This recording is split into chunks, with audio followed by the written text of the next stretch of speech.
Hi, it's John Mitchell, Mayor of New Bedford, and this is another installment of the Mayor's Weekly Update. So I have a couple of things that I wanted to talk about today, a couple of issues. So this week you may have seen in the Sunday Standard Times an article reporting on a study of the Port of New Bedford. And this was a study that was done over the last few months. About a year or so ago, we went to the state and asked for some funds to get a market view, a view of all the economic output in the port, so that when we go to the state and ask for infrastructure investment, like the bridge, and to fix the bridge and to fix piers and to dredge the harbor, we have a basis in fact to say those projects, that spending associated with them, will have a big impact on the economy. So we did this study, and we used the same consultant that Boston had used less than a year before for the same purpose. And this consultant did lots of interviews, over about 140 interviews on the waterfront, and looked at data, and came back with some really interesting findings. And the biggest finding is that the Port of New Bedford supports over 6,000 jobs, 6,000 and change. And the economic output of the port is about 2% of the state's gross domestic product, which, when you think about it, when you think about all the economic output in Boston, from the technology sector and all the hospitals and the life sciences sectors and tourism and all that, the Port of New Bedford has a big piece of a significant piece of the state pie.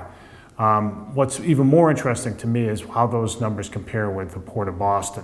Boston, the bottom line is, that comes out of this report, is that the Port of New Bedford is just a little bit smaller than the Port of Boston in terms of economic output, which is hugely significant, and should cause state policymakers and others to see the port in a very different light. When we go to the state, we argue that Massachusetts has two industrial ports, two real, all general purpose industrial ports, New Bedford and Boston. And when we say that, when we say that now, we'll have the numbers to back us up. And it's important. We take pride in being the largest commercial fishing port in the United States, and that we've worked very hard to get to the point where we can become a center for offshore wind, which in the years ahead. And the port really is the big economic driver of the regional economy. So, we're very bullish on the port. We think that as good as it is now, it can get better, and that we have to continue to fight hard to direct public investment, especially from the state and to a lesser extent the federal government, into the port, so that we can create more jobs and more opportunity in our city. That's how our city is going to sustain itself in the long run. It's that, this fabulous asset that we have, and it really is a big focus of our efforts at the city level. The other thing I just wanted to talk about today is the election. You've heard me before encourage folks to vote, and I suspect that if you're watching this, you've probably either voted or already taking advantage of the early voting process in the city, or are about to. I think the challenge for all of us who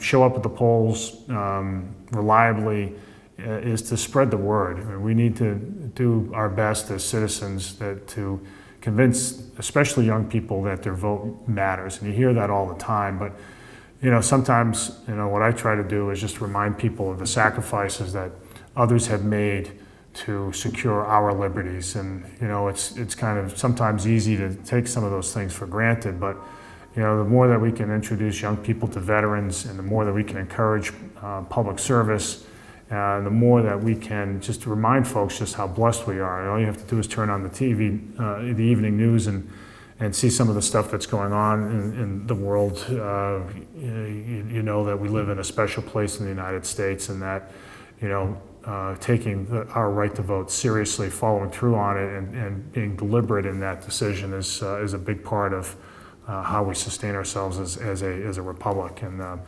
we owe it to the folks who made the sacrifices before us, and we owe it to generations to come to do that. So I'm sure I'll see lots of you out there on Election Day. It's a big event. It's a very important election for our city and for our country. And we're very proud of our city's role in advancing early voting, and that's been very successful. But we do need to turn out on election day itself. So I look forward to seeing you all out there.